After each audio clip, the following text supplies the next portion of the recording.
Life has been lifing, so we've been pretty busy. My comrade and I, Markos, founder of the largest online progressive community, Daily Coast. Our regular segment Thursday Coast is back, and we are live as well. Marcos, how are you, buddy? Welcome back. How's your summer off to a good start? It's on Friday, so it's tomorrow. I am officially gonna be an empty nester. I'm gonna join you in the empty nesting lifestyle. So I am very, very excited. I've been a full-time single dad for the last 8 years. Yeah. And so I'm ready. I'm ready for this new phase. Well, first of all, congratulations on raising two wonderful kids. Um, and empty nesting is cool. Mine is over though. My son's back home. So, but it still feels like empty nesters because we're two ships. Yeah, you don't have to We don't see each worry about him, other. Yeah, right? Like yeah, he just does his own thing. yeah. No, actually, the roles have shifted. He's now my dad, so that's what I'm dealing with. But That's funny.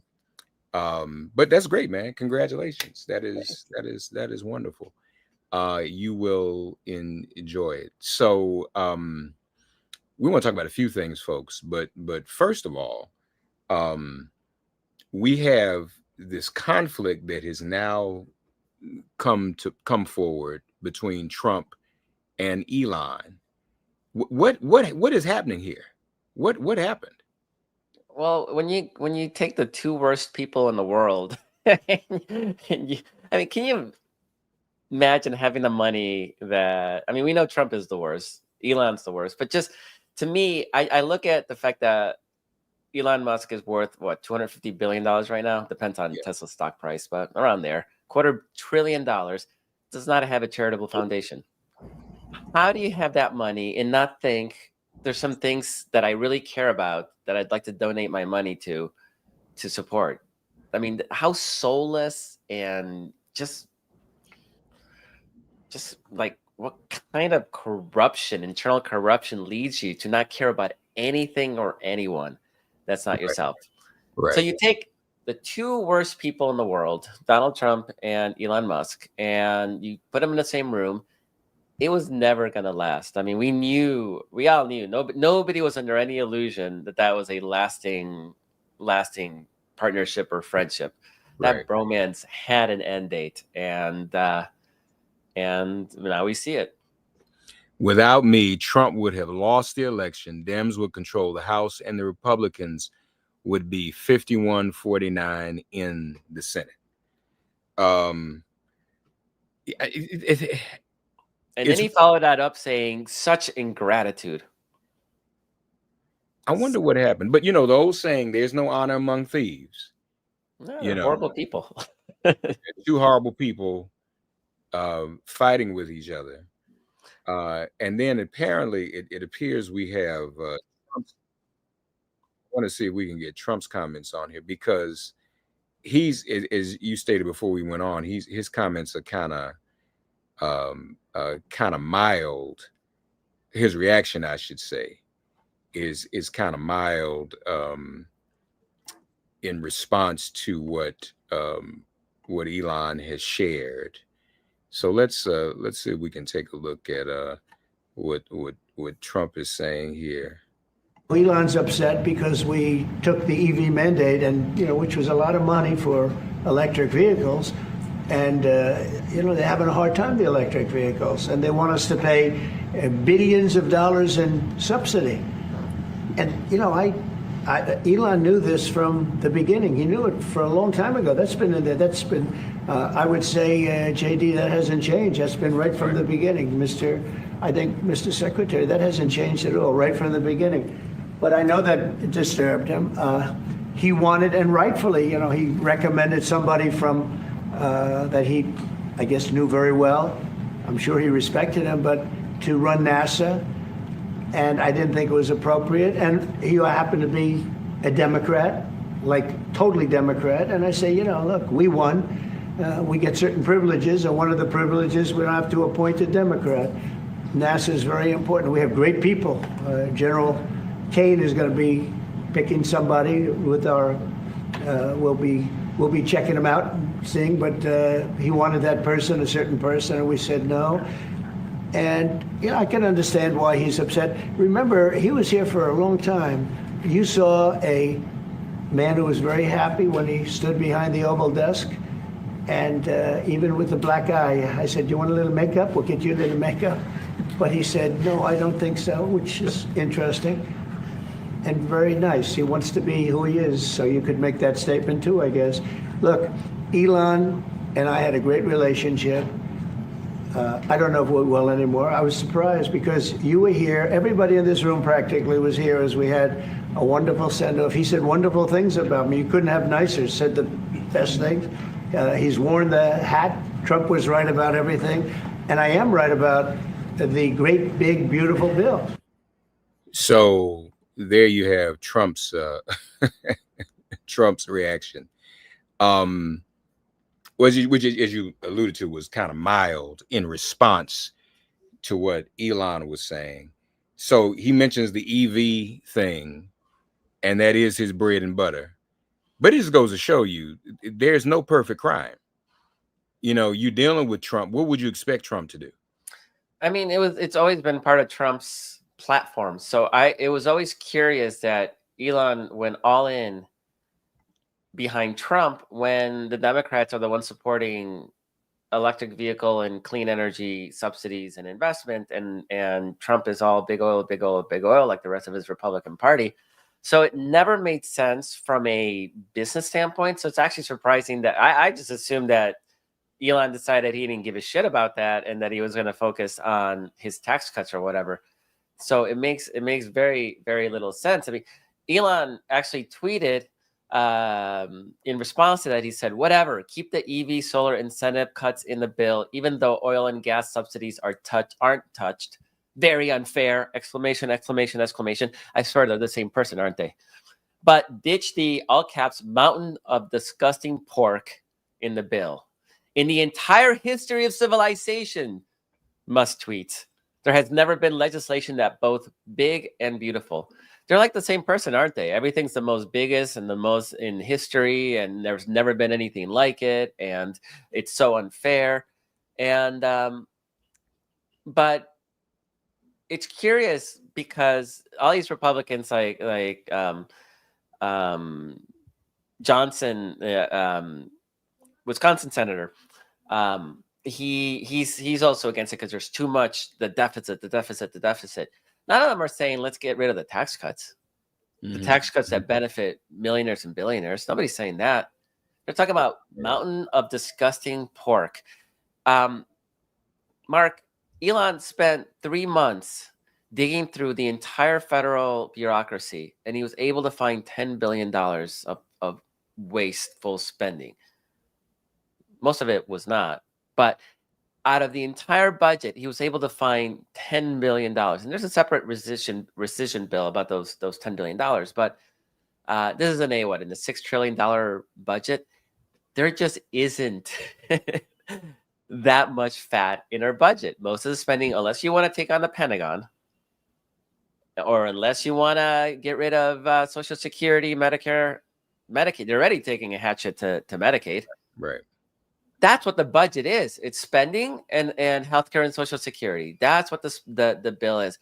They were able to find $10 billion. So I'm not sure what disgusting pork Elon Musk or the rest of the Republican budget hawks are talking about, because if they really were serious about the deficit, right now, this budget raises the deficit by what, $3-4 trillion over the next 10 years.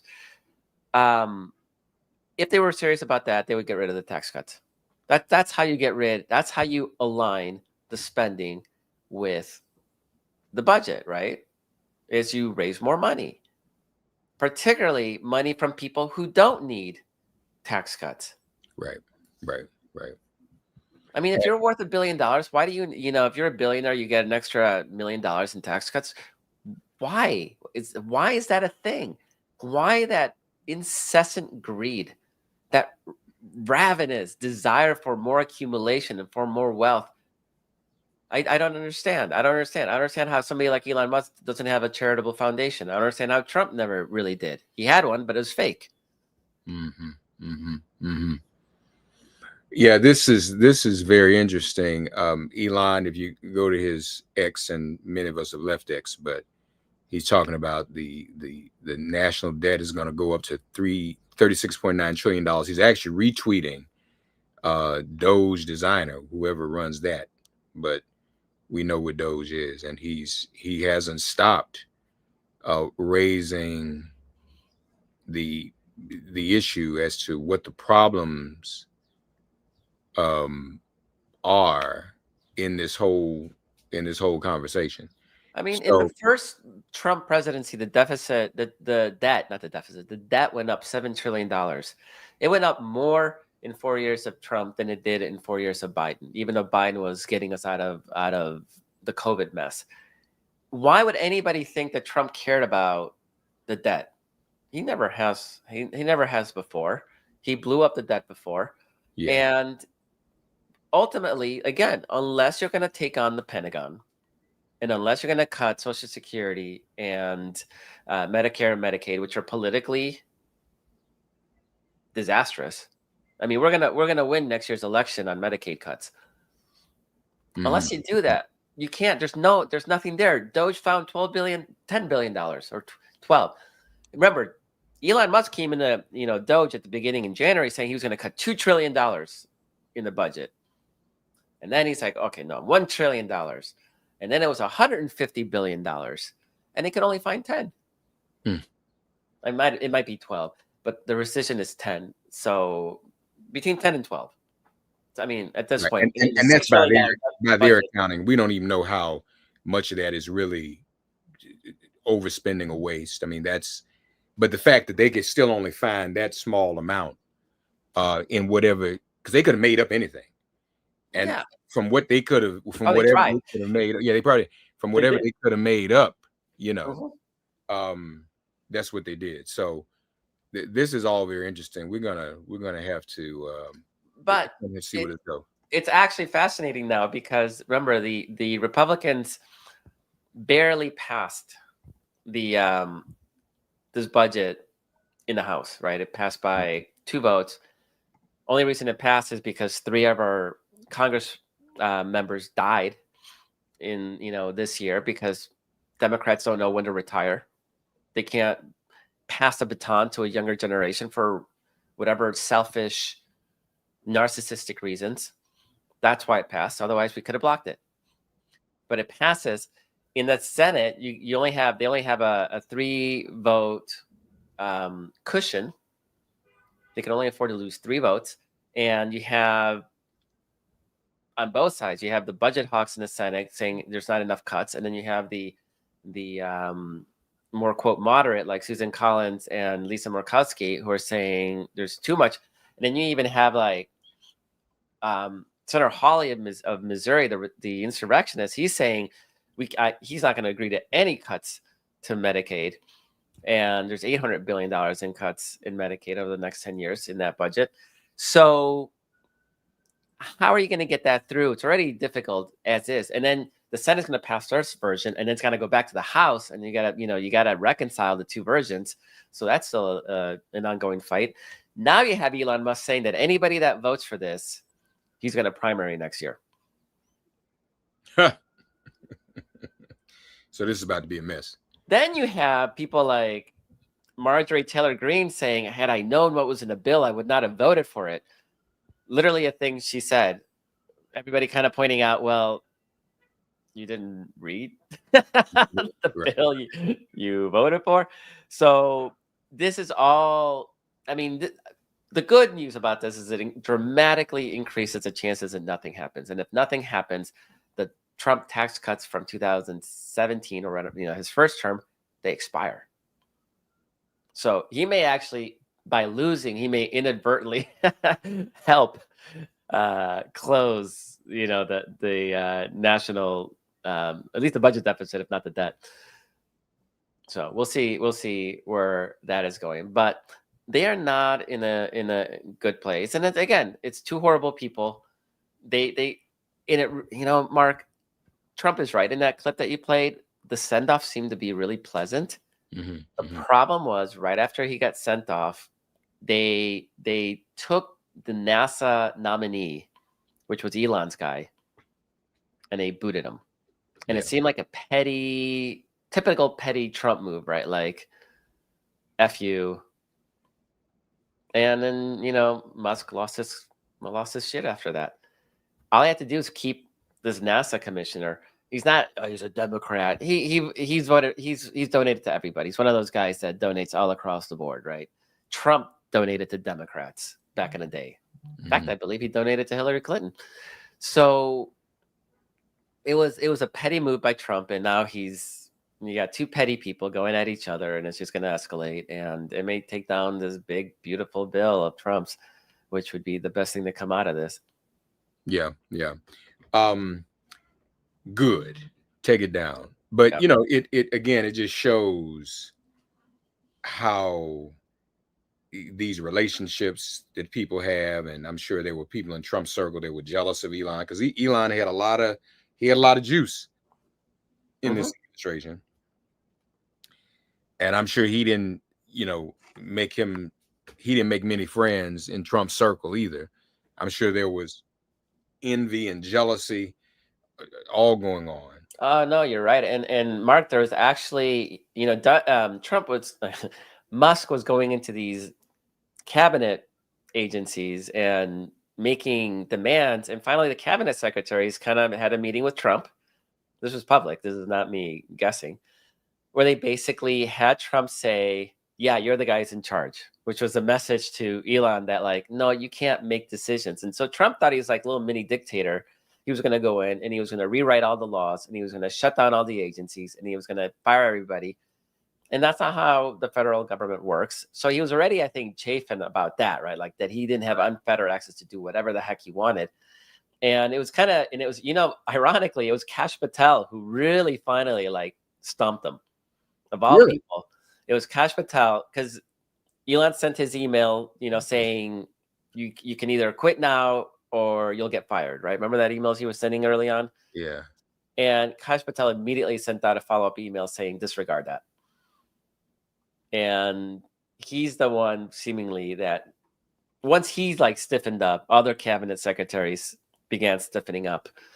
Not all of them, like Linda McMahon rolled over, but over at the education department, but a lot of them started standing up. And then this is where Trump basically had to like choose. Is he with Elon or is he with the cabinet secretaries? And he publicly did a cabinet meeting where he backed up the cabinet secretaries. Wow. Yeah. And that was like the beginning of the end at that point. Well, good. Yeah. It's always when you have bad people going at each other, it's like, okay, like the world sucks right now. The situation sucks, but at least we get to enjoy the fact that the world's worst people hate each other as well. Let them all take each other out. That's what we want. That's what we want. But now you have some advice for our side. And that has to do with how we present ourselves, the language that we use. I want to remind everyone, you said this in the past, how for the first time Democrats lost poor people. Mm-hmm. Our perception has become the party of the educated elite, which also isn't good. So you have some advice for us, for Democrats, I guess, and progressives, as to how we should comport ourselves, how we should present ourselves in terms of language and what we're saying. And folks, let's also think about this. We're in this moment of social media. This doesn't make we're not saying this makes any of this right. I mean, there's nothing wrong about expanding one's vocabulary, but we've got a dum-dum in the White House and a social media narrative that is dumbing everyone down. This is new meme going on right now, Markos, believe it or not. And these are so-called Black influencers who are arguing that Harriet Tubman was not a real person. That's become a thing. The only good thing about it, people I know who were on the fence about the pitfalls of social media now are with me. Like, you all see now how many things are marketed and targeted toward us to get us to. Is Harriet Tubman? One woman says neither Harriet Tubman nor Sojourner Truth were real. Oh. because Harriet Tubman's real name, it was Araminta Ross, I think it was, which everybody knows. But people changed their names when they were coming out of enslavement. They didn't keep everybody didn't keep the slave master's name. But because there was an Araminta person, Araminta Ross, Harriet Tubman's not a real person. This can come across as, I don't know. I mean, it's controversial for sure. Democrats have lost the ability to talk to people, and we as progressive activists advocate for our causes in such a way that alienates the greater American majority. I mean, I'll do an example from my community, the Latino community. I'm Latino, most of you might know. This effort to use Latinx to degenderify the term Latino was absolutely hated by the Latino community. I mean, Pew did a poll, 4% approved of it. 60, 70% literally said it offended them. But it came out of academia and this notion that we have to degenderify everything because, there's this sort of war against gender. And yes, gender is a construct. We can talk about all those academic notions, right? About what gender actually means and how it's a social construct and how some people don't fit into that binary structure. But when you push this on a people, on a broader population that's not ready for it, it alienates. It shuts down conversation. And we see this in talk about CRT. We see this in the debate about trans athletes. It's not that those are wrong as things to fight for, but when you do so in a way that alienates the broader electorate, you actually take steps back. You're not advancing the cause anymore. You're electing Donald Trump, which is the worst thing to happen to those things. And what's worse is that our base voted for that. Our natural base, which is poorer Americans, right? Now, we go around talking about economically disadvantaged Americans, right? People know poor. They don't know economically disadvantaged. You and me know. People listening to this, we all know what economically disadvantaged means. Donald Trump speaks at a 4th grade level. We laugh at Donald Trump for his vocabulary and him saying this is bad, unfair, with all caps and exclamation points. The vast majority of people, that's what they understand. This is like the harsh reality. And you see this in the polling. You see how the more educated somebody is, the more democratic they become. Now you see that in the socioeconomic, in the income numbers. The more somebody makes, the more likely they are to be democratic. Total inversion of historical norms. Mm-hmm. So to me, like the big example was Donald Trump's ad, very effective ad, showing Kamala Harris answering a question about gender affirming care for prison inmates. First of all, I don't know why it was an ACLU form. I don't even know why they asked her that question. Why is that the important thing? Why is the thing that affects about 10 people in the entire country the thing you're going to ask at the time a senator? I think she was running for president. Why was that the question and not what you're going to do to make people's lives better in all of America? Right? So there's a notion from our issue advocacy groups and our allies to really fixate on real niche issues that don't really affect people. And this is what's so frustrating. There's a small number of people, and that's required by federal law, right? It wasn't even like her policy. But what that ad did, and here's the thing, if you ask Americans, should we discriminate against trans people? Most people will say no. Right. Like Pew, I looked it up. I wrote about it. It's like 70% of Americans think we should not discriminate against trans people. Like 10% think they should. Just 10% of people think. Now, of course, people may say different, right? But generally speaking, Americans want fairness. But what that ad did, it wasn't we hate trans people, therefore we're going to vote for Trump. The message was she cares more about sex change operations for criminals than she cares about my ability to pay for groceries. Yeah. That's the message. It's not we hate trans people. It's why are they worried about criminals and sex change operations when I can't even afford food? Yeah. So That ad took her out. it really reinforced the notion that she was not in touch. So Democrats really need to get back to one, the economy, right? That's the thing everybody is always concerned about. That's the thing that's most important. That's a it's always gonna be the number one concern. And yeah, we're gonna win next year because Trump is, he's crapping all over the economy, and the tariffs are a disaster. We already saw the job numbers start to fall. In Wednesday's ADP job report, I think only 30,000 jobs were created for the month. They expected over 100,000. So things are starting to slow down. That'll happen. But if Democrats can't present themselves as a party that is singularly focused on improving people's lives, and Mark, young people can't afford to buy a house, and there's no world. I mean, you need right now to buy the median house in the United States, you need to make $130,000 a year. Right. Not a lot of people are making that much to begin with, much less younger Americans. So younger Americans are graduating. AI is getting rid of jobs. They definitely cannot afford to buy a home. Opportunities are less. Health insurance is prohibitively expensive.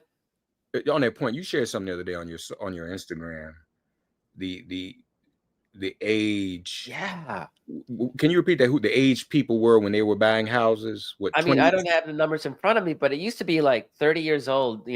Back in the 90s, the average age of a first-time home buyer, of a home buyer, was in the low 30s. Today, it's in the 60s. I mean, people cannot.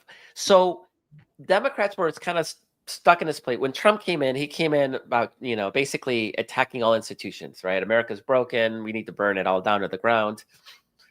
And we got stuck in opposition defending those institutions. But it is hard to defend those institutions when they're not really serving anybody outside of that cultural elite. And we, as a cultural elite, don't have the numbers to win the presidency. And it's going to get worse in 2030 because after reapportionment, Texas and Florida are scheduled to get 7 new electoral votes, while California loses 4, New York loses 1 to 2, Illinois loses 1. We are in a place now that it's going to get a lot harder to win the Electoral College unless we can actually be competitive in places like Texas and some of the current red to purple states. We're in trouble if we don't learn how to talk to people and focus on the issues that they care about. And that doesn't mean that if you are, a Latino advocacy group, you're not fighting for the issues you're fighting for. But you got to give space to our politicians to focus on the one thing they need to focus on, which is how are they going to make everybody's lives better? Once they're in power, great, lobby them. Let's get some good shit done. Once they're in power, let's get DC statehood. Let's get this, let's get that. But, so today I'm looking at Chuck Schumer's Twitter, and he's going on and on about the Iran nuclear arm deal that Trump administration is trying to negotiate with Iran. I mean, great. Nobody cares. Can we have a party that is 100% focused on the economy and jobs, and how are we going to redistribute that wealth? There is a real opening. Mark, I spent a lot of time on right-wing forums. Like, I really like to get a sense of what they're focused on. They don't like billionaires. Like, they have the same populist tendencies. Obviously, there's contradictions, right? They support Donald Trump. They're big fans of Elon Musk. But there's also a sense, they're screwing us again. Like, there's always this notion we're getting screwed. They are. We all are. We can use that. We can weaponize that. Get rid of billionaires. There's no reason somebody should be a billionaire. Yeah. Wealth tax. There's literally no reason a billionaire should exist. Once you have $100 million, what more can you use with that money that is of any purpose beyond ego? And we must. Now, let me just add a couple of things here. maybe to help people relate even more to what Markos is saying about our over academic approach to language. One, I know another term that many groups across the board are offended by. And you know what, Mark? I don't know that this is so much as academic. It's like some people have a need to economize and come up with a catch-all because they're too lazy to spell out Latinos and Latinas. So I'll give you another big example, and this has been a problem for years. It's kind of subsided because folks just don't want to do it. It just never really took, and that's BIPOC. Yeah, Black, Indigenous. Like we got to find a word. Like somebody said, you know what? We need a word to just loop everybody up together. Yeah, and which really is everybody. When you say BIPOC, you're really saying people. Anybody who's not. I mean, you could really say non-white. But folks, you know, I've been in spaces. I never really got caught up in that. But I've been in spaces where people were literally offended by everybody being grouped together under one term, one acronym. Yeah, people of color, right? Yeah, you know, but BIPOC specifically. Okay. Black, Indigenous and people of color. People got away with people of color. But then when they did Black, Indigenous, and people of color, okay, y'all trying too hard, just try to make it easy because y'all don't really feel like writing all the words out. Right. You know, it's we need to come up with something.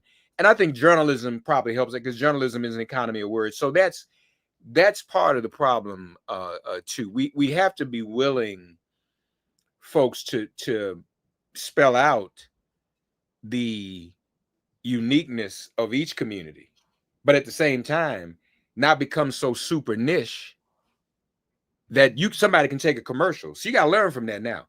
When Markos and I, when he runs president, I run for vice president, we can't do interviews where it's just, well, we're just going to answer this questions because they can use that now. Well, I mean, they could ask a question, but the answer is going to be, you can worry about that. I'm worried about making sure everybody has a job. Right.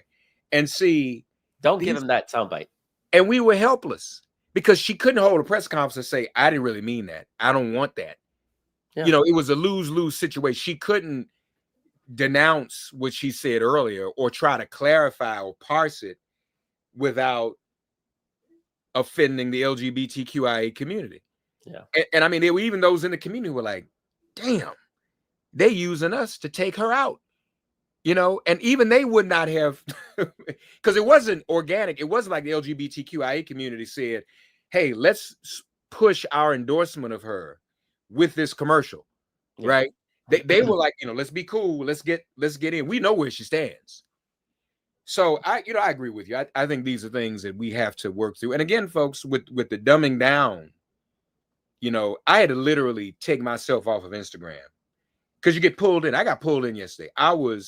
And I'm a sports guy. I everything sports. I found myself being on there over an hour yesterday. I said, you know what? I can't do this. This is not. I don't get me wrong. I love the Yankees. You know, I'm looking at Yankee stuff. I'm looking at, you know, I'm nursing my wounds over the Knicks loss. Oh yes. Yeah, you know, that's devastating. I mean, my friend. I mean, if anybody love me, y'all really need to have me on suicide watch because that's. Everybody, yeah, check on me. Because that doesn't make sense, and about 8 million other people. But I just wait a minute, I'm getting pulled in. You know, some days you're like that. I'm like, wait a minute, I'm too tied up in this. I gotta pull back and get myself together and not do this. So yeah, I think it's I think you're right, and we've got to win back. And here's the point I want to make, and I'll draw the analogy: cell phones. The best deals for cell phones are for new subscribers. Have y'all noticed that? They don't have good discounts for those of us who've been with AT&T and T-Mobile for 1,000 years. But the incentive is to get new people. That goes for politics too. What are we saying to attract new people? And now those new people will be the people we lost to him and to the Republicans. The non-college educated, the poor. What did you say? What was the term you used? The economically disadvantaged. Yeah, economically disadvantaged. Dr. King said the poor people's campaign. Reverend Barber says, so what if we would change that the economically Yeah, disadvantaged people's campaign? What? yeah. No, Ruben Gallego, Senator of Arizona, is like, they keep trying to, like, my consultants kept trying to make me talk about my economically disadvantaged background. Like, why would I just say I was poor? Yeah. So there is even I have an Some example. of us can say po. Some of us, including Ruben, I bet, when we couldn't afford the O or the R. Now, for a whole lot of folks understand po too. So yeah. Even working poor. So yeah, there is Bernie Sanders. It's a quote from Bernie Sanders from a recent campaign rally when he was, he's having these campaign rallies with AOC, right? Yeah. He says, quote, "We have a nation which is now run by a handful of greedy billionaires. I used to talk about oligarchy, and people say, what is he talking about? Everybody knows what I'm talking about tonight." Like, even he's realizing that using words like the oligarchy really does not serve him, right? It narrows the audience. Everybody knows what a greedy billionaire is, and more so today than ever. Oligarchy, it's a fancy word. Like, we need to get away from using words like that. Yeah. Now, but let me say this though.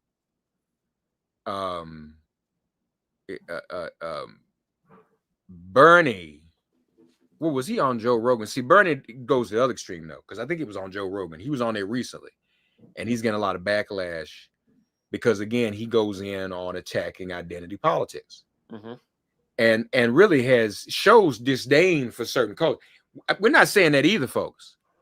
I don't think that you say we don't embrace different groups and different identities. But I think what Markos is saying, trying to over intellectualize it or oversimplify it or over acronym in it, even though acronym is not a verb, I just made that up. But that's what we're doing. People cannot think that you're more worried about that niche issue over there than about their economic well-being. Yeah. We're in a tough position as Democrats, as liberals, because we don't have a media machine, right? Republicans can make a big deal out of nothing. About Obama wearing a tan suit, right? They can have a collective freak out. We don't have that power because we don't have the media machine. Nobody invested in that. Yeah. They would rather piss away money on TV ads. Just remember, Kamala Harris outspent Donald Trump 3-1. 3-1. Well, they got all the money. No, we have all the money. The thing is, they put their money into media, into getting their message out. We put getting their message out always, right? We put our money into TV ads that run 2 months before the election, and nobody either looks at them and it doesn't change a single mind, right? That's the difference between the parties. When you're donating to campaigns now, you're basically, unless it's a brand new campaign, like in the first few months and they need money to get off the ground, like J.D. Schulten, who's running for Senate in Iowa against We're All Gonna Die Anyway, Johnny Ernst. I put money into that, right? And it's a cheap state. Certain point, though, there's enough money. It's just going to be pissed away on TV ads that move nothing. Sherrod Brown in Ohio, he outspent the Republican candidate $90 million to $20 million. And he lost by 6. Same thing in Montana, right? Why? Because they have a machine that have conditioned those electorates to vote Republican. And we just piss it away on TV ads that don't do anything, have no lasting legacy, don't build any power, don't build any infrastructure. Like, at this point, like, if you're going to donate money politically, donate it to your favorite news outlets. Yeah. Like, help, like, to Mark and to Daily Kos and to whatever you get your news, your progressive news. Like, put your money there. But that said, we have to be unified in being able to say, yeah, we're not going to, like, yeah, we're allies, but we're not going to talk about that now. Yeah. We're going to talk about the things that everybody benefits from, including you. I mean, if we're talking about improving the economy, that improves the economy for our LGBTQ community, for Latinos, for Black community, for the Asian community. Everybody benefits. If young people can buy homes, young people are disproportionately Black and brown. So and that number's growing every day. Yeah, let's create economic power across the board. And to do that, frankly, at this point, we have to take it away from the ultra rich. Yeah. There's one pot of money. They're hoarding it all. Markos and Bliss's folks, another edition of Thursday Coast in the books. Before we go, though, if you all, those of you who are watching, or if you visit Markos's social or his Instagram, and trust me, he's not talking about Harry Tubman, other people not existing. It's fun. Which is ironic. Remember, Donald Trump said Frederick Douglass was still alive in his first term. So this show you how crazy all this is, y'all. Frederick Douglass is doing a great job all over America. Okay, thank you. So, but Markos has a little dirt on his face. And people we're gonna talk about this, aren't we? I like it. You gonna stick with it? What you gonna do? I am gonna stick with it. You know, it's funny. I'm about 20% Mayan blood in me, right? Like, okay, the American Indian, but Central American Indian, and we don't like Latino Indians, Mayan, Aztec. We're not hairy people. We don't get a lot of hair. So this is like, Mark, I mean, I know people on the podcast can't see it. I have like a light dusting. This is like 2 months worth. Really? Yes. So I will never have a beard, but yeah, no, a little scraggly. I'm letting my hair grow out. I got a very curly hair.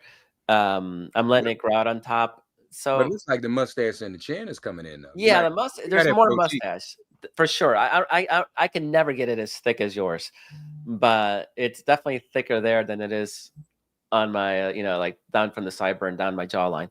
But yeah, I've been clean shaven and I've cropped my hair tight since I went to law school back in the late 90s, and so it feels weird 30 years now, like trying to let it grow out again. When I was in college as an undergrad, I had hair down to my shoulders.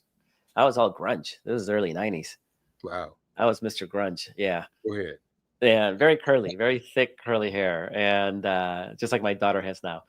But yeah, I went to law school, cut it short, and I kept it that way. And now I'm starting to like experiment with growing it out, and it's fun. I mean, I am going to be an empty nester. I have to change things, right? So, I mean, if I'm going to have a new version of me, I might as well experiment with what that looks like. And I think it makes you look even younger. Oh. So yeah, work with it, man. And if you just let it keep growing, it'll eventually it may come out. It may come out some more, and you'll be good. And the ladies will like it. I know your significant other loves it. She does like it, and I am actually using Rogaine actually on my to see if I can get a little bit more thickness there. Go ahead.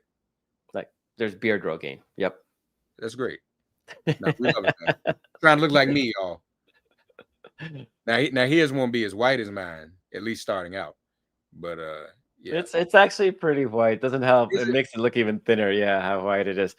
And it transitions from my hair, which is not as white, and it just boom, it becomes whiter. Yeah, well, like mine. So oh yeah, that's what yours does. For whatever reason, male facial hair grays first. Ah, okay. That's just the thing. Yeah.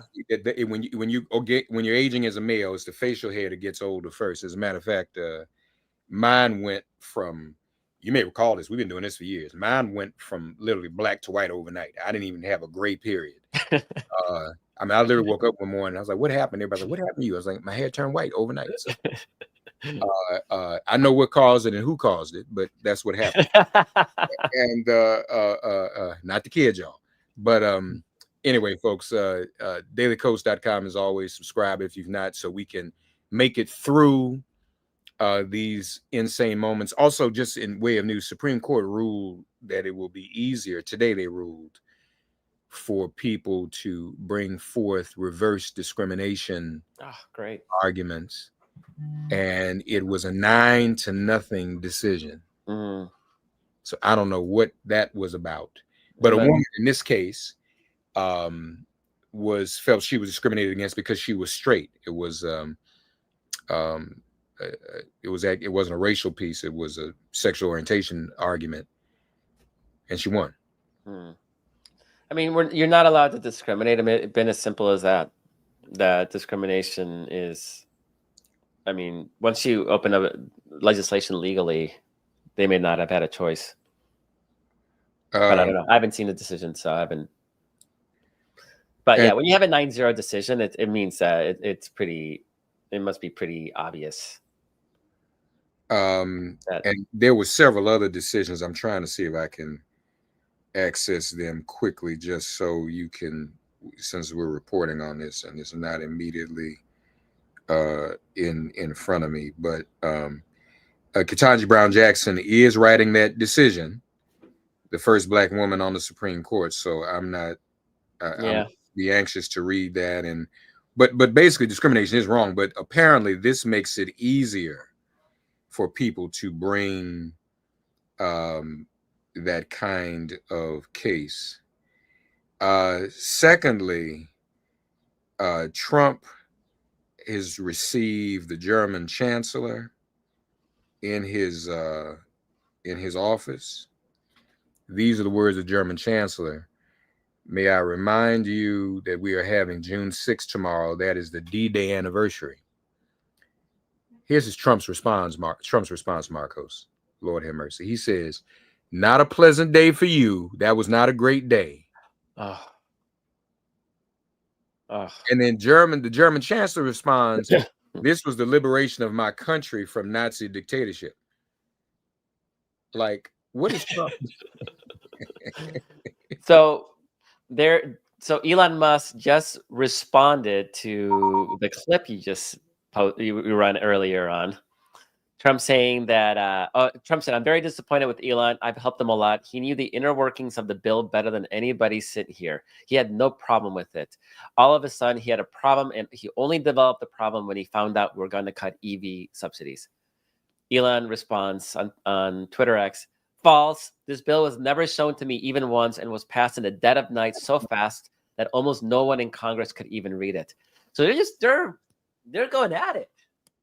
Yeah, it's back and forth. It's probably going to get uglier. Tit for tat. Before it's over, it's only going to get worse. Yeah.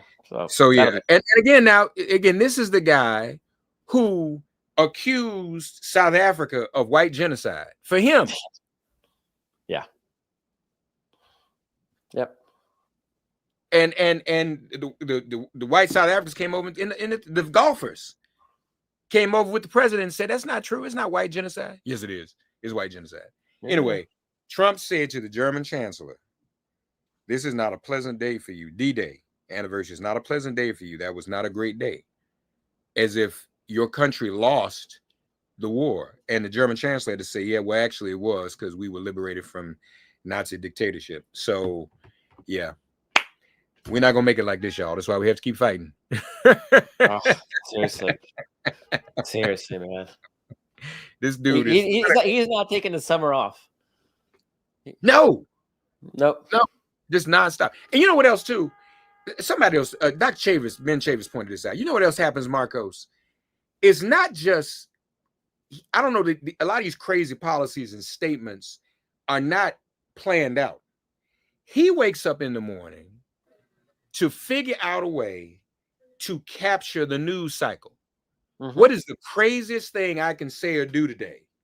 So why don't I tell the German chancellor, oh, it's bad news that Nazism ended on June 6th, the anniversary? Because he knows it's going to get a headline. It's going to be, as long as it's like a strobe light, enhanced interrogation technique, just every day in my face, Trump. Terrible. Trump. That's what it is. Yeah. Thanks as always. Dailycoast.com, folks. Thank you so much. Appreciate you. All right. Yeah. Appreciate you.